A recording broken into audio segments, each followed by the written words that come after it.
अगर दोनों से डिविजिबल है इट मीन्स दोनों का क्या है वो कॉमन फैक्टर, सेट जाके मल्टीप्लाई हो जाएगा। यहाँ b इज इक्वल टू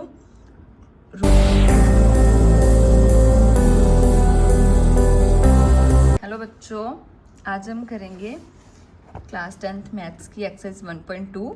इस वीडियो में हम पूरी एक्सरसाइज सॉल्व करेंगे, सारे पार्ट सारे क्वेश्चन सॉल्व करेंगे, ठीक है। तो चलिए स्टार्ट करते हैं फर्स्ट क्वेश्चन से, एक्सरसाइज 1.2 का फर्स्ट क्वेश्चन, ठीक है। तो फर्स्ट क्वेश्चन क्या कहता है, prove that root 5 is irrational. हमें प्रूव करना है रूट 5 इरेशनल है। कैसे प्रूव करेंगे, बाय कॉन्ट्राडिक्शन मेथड। हाँ जी, तो अप्लाई करिए कॉन्ट्राडिक्शन मेथड। क्या कहता है, हम इसके अपोजिट लेके चलेंगे, हम लेके चलेंगे कि रूट 5 क्या है, रैशनल, ठीक है।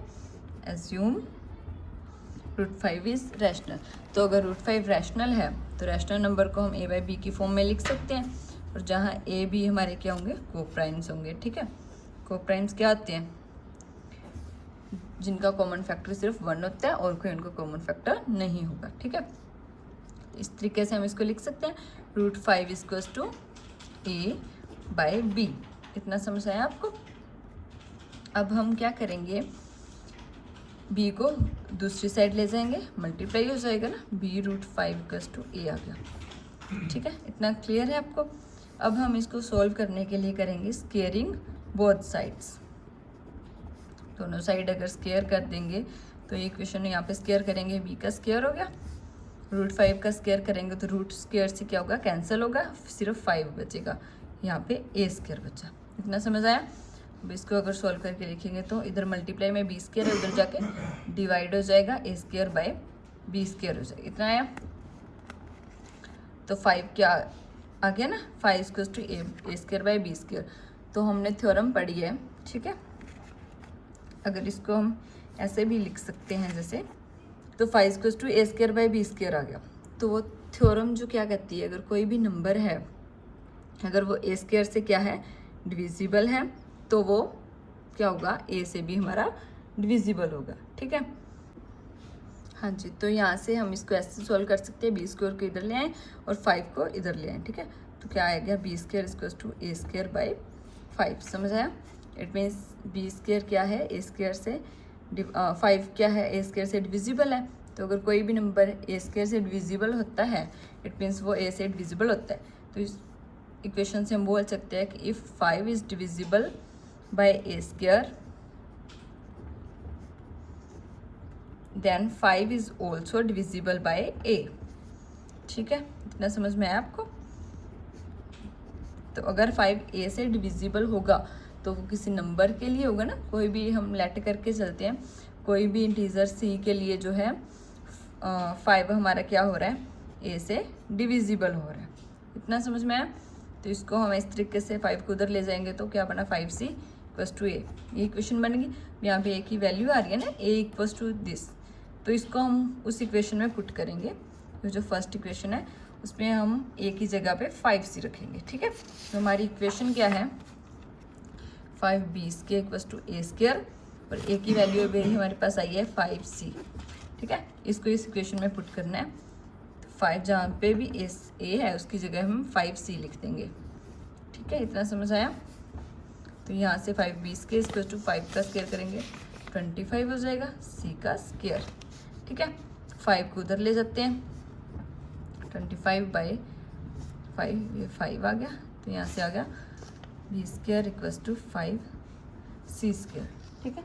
तो यहाँ से हमारे पास क्या आ रहा है, b square equal to 5c square. c square को अगर हम उधर ले जाएं तो b स्क्वायर डिवाइडेड बाई 5 आ गया ना, है ना। तो यहाँ पे देखिए अभी ये क्या हो रहा है, b स्क्वायर से डिवाइड हो रहा है ना 5, मीन्स 5 नीचे डिवीजन में, इट मीन्स डिविजिबल है b स्क्वायर के। वही सेम थ्योरम हम यूज़ करेंगे, अगर if 5 is divisible by b square then 5 is also divisible by b, ठीक है। तो ये हमारी थ्योरम कहती है, इट मीन्स अगर 5 b स्क्वायर से डिविजिबल है तो b से भी डिविजिबल। अभी फर्स्ट इक्वेशन में हमने क्या पढ़ा था कि अगर 5 a स्क्वायर से डिविजिबल है तो 5 a से डिविजिबल होगा, ठीक है। यहाँ हम पढ़ रहे हैं अगर b स्क्वायर से डिविजिबल है तो b से डिविजिबल होगा।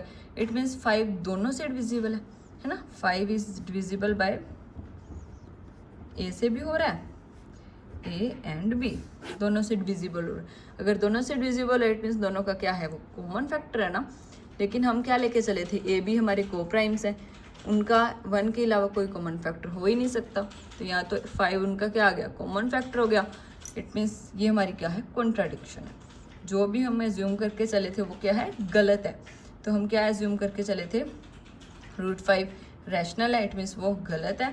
√5 हमारा इर्रेशनल है। ठीक है, इस तरीके से हम इसको प्रूव करेंगे। अभी करते हैं हम सेकंड क्वेश्चन। ठीक है, सेकंड क्वेश्चन क्या कहता है, प्रूव दैट 3 + √5 इज इर्रेशनल। इसमें हमने प्रूव करना है 3 + 2√5 को इर्रेशनल प्रूव करना है। तो उसके लिए हम सेम मेथड लेके चलेंगे, कॉन्ट्राडिक्शन में एज्यूम करेंगे कि ये हमारा रैशनल है। ठीक है, सेम तरीका अप्लाई करेंगे। Let us assume 3 + 2√5 is rational. तो अगर ये हमारा रैशनल है तो रैशनल नंबर को हम a/b की फॉर्म में लिख सकते हैं। इट मीन्स इसे हम a/b की फॉर्म में लिख सकते हैं। वहाँ a b क्या हमारे इंडिजर्स हैं। ठीक है, ये भी बोल सकते हो कोप्राइम्स हैं। ठीक है, तो अब इसको सॉल्व करने के लिए उधर ये क्या है प्लस में, उधर जाके माइनस हो जाएगा, दूसरी साइड जाके 3 इतना आ गया। इसको हम सॉल्व करेंगे तो यहाँ पे बन जाएगा ये माइनस, यहाँ पे मल्टीप्लाई हो जाएगा 3b और नीचे b। ठीक है, तो ये हमारी इक्वेशन बन गई 2√5 = a - 3b/b। इतना आ गया। अब देखिए ये भी हमारे इंटीजर्स हैं और ये हमारी फ्रैक्शन की फॉर्म आ गई ना। तो कोई भी नंबर को हम फ्रैक्शन की फॉर्म में कब लिख सकते हैं, अगर वो नंबर रैशनल हो। इट मीन्स ये हमारी टर्म क्या है, रैशनल है। ठीक है, तो हमें पता है 2 को भी हम इधर ले आते हैं तो √5 आ गया, सिर्फ नीचे आ जाएगा 2 भी। ठीक है, तो ये टर्म हमारी क्या है, रैशनल है। और हमें पता है कि जो है √5 है वो इर्रेशनल होता है। We know that √5 is irrational. अब आप ही बताइए, इर्रेशनल नंबर इक्वल हो सकता है रैशनल नंबर के? नहीं हो सकता। इट मीन्स जो हमने एज्यूम किया वो गलत है, ये हमारी कॉन्ट्राडिक्शन आ गई। तो हमने जो भी एज्यूम किया था 3 + 2√5 क्या है, रैशनल, मीन्स वो नहीं है। 3 + 2√5 हमारा इर्रेशनल है। ठीक है, इसलिए हमारी ये कॉन्ट्राडिक्शन है। ये समझ में आया। अब हम चलते हैं नेक्स्ट क्वेश्चन पे, क्वेश्चन नंबर 3। तो क्वेश्चन नंबर 3 में भी हमें सेम इर्रेशनलिटी प्रूव करनी है। हमारे फर्स्ट पार्ट क्या है, 1/√2।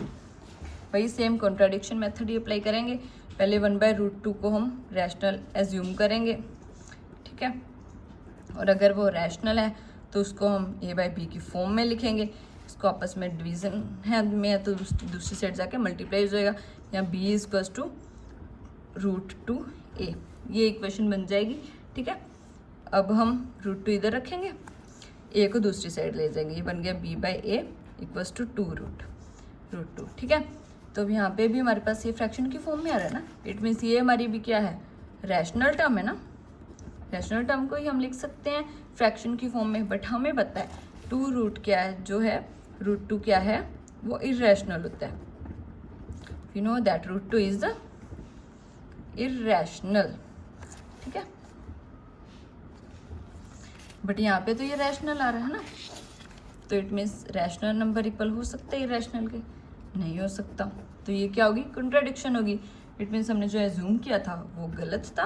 1/√2 हमारा क्या है, इर्रेशनल है। हमने एज्यूम किया था रैशनल है, पर रैशनल नहीं है, वो क्या है, इर्रेशनल। ठीक है, समझ आया। सेकंड पार्ट क्या दे रखा है, 7√5। इसको भी हमने इर्रेशनल प्रूव करना है। सेम मेथड है, कॉन्ट्राडिक्शन मेथड। पहले हम इसको रैशनल लेके चलेंगे। रैशनल है तो हम इसको a/b की फॉर्म में लिखेंगे। वहाँ a b हमारे क्या होंगे, इंटीजर्स होंगे। ठीक है, तो अब 7 को दूसरी साइड ले जाके इधर मल्टीप्लाई में डिवाइड में हो जाएगा, 7b बन गया, √5 को 7b। अब ये देखिए फिर आ गया फ्रैक्शन की फॉर्म में ना। तो फ्रैक्शन की फॉर्म में इट मीन्स ये रैशनल टर्म है और हमें पता है √5 हमारा क्या होता है, इर्रेशनल होता है। ठीक है, तो कोई भी इर्रेशनल नंबर रैशनल नंबर के इक्वल नहीं हो सकता। तो ये तो आ गया रैशनल नंबर के इक्वल है ना। इट मीन्स ये हमारी क्या है, कॉन्ट्राडिक्शन। तो हम जो लेके चले थे वो गलत है। 7√5 हमारा इरेशनल नंबर है। हम लेके चले थे वो रैशनल है, वो रैशनल नहीं है, इरेशनल है। ठीक है, तो चलते हैं नेक्स्ट पार्ट पे, थर्ड पार्ट पे। थर्ड पार्ट क्या कर रहा है, 6 + √2 ये टर्म दे रखी है, इसको इरेशनल प्रूव करना है। वही कॉन्ट्राडिक्शन मेथड से ही करेंगे हम इसको भी। हम इसको लेट करके चलेंगे, ये हमारा रैशनल नंबर है। तो अगर ये रैशनल नंबर है तो किस फॉर्म में लिख सकते हैं इसको, a/b की फॉर्म में। और ए बी हमारे क्या हैं, इंटीजर्स। ठीक है, तो ये प्लस में उधर जाके माइनस में हो जाएगा।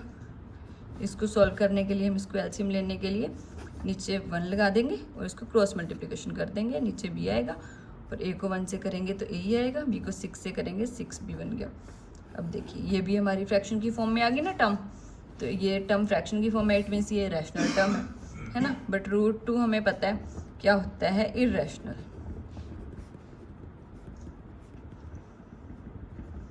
We know that √2 is irrational. तो इरेशनल नंबर रैशनल नंबर के इक्वल नहीं हो सकता। ठीक है, नहीं हो सकता, इट मीन्स ये हमारी कॉन्ट्राडिक्शन आ गई ना।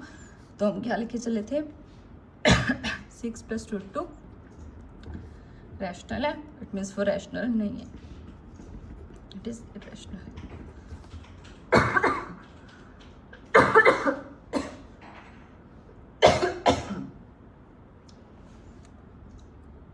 हाँ जी, तो समझ में आया आपको? ये पूरी एक्सरसाइज हमने सॉल्व की है। अगर इसमें किसी भी क्वेश्चन में, किसी भी पार्ट में आपको कोई भी डाउट हो तो आप मुझे कमेंट में बताइए, मैं आपका डाउट क्लियर करूँगी। और अगर आपको ये एक्सरसाइज अच्छे से समझ आई है, सारे मेथड्स अच्छे से समझ आए हैं, तो भी आप कमेंट करके ज़रूर बताइएगा कि आपको समझ में आया। ठीक है, और इस वीडियो को ज़्यादा से ज़्यादा लाइक और शेयर कीजिए, अपने फ्रेंड्स के साथ तो ज़रूर शेयर कीजिएगा, कम से कम उनके साथ तो ज़रूर ही शेयर कीजिएगा। ठीक है, और अगर आपने अभी तक चैनल को सब्सक्राइब नहीं किया, और भी चैप्टर्स आप करना चाहते हैं, और भी एक्सरसाइज सॉल्व करना चाहते हैं मेरे साथ, तो आप जल्दी से चैनल को सब्सक्राइब कर लीजिए। ठीक है, थैंक यू सो मच।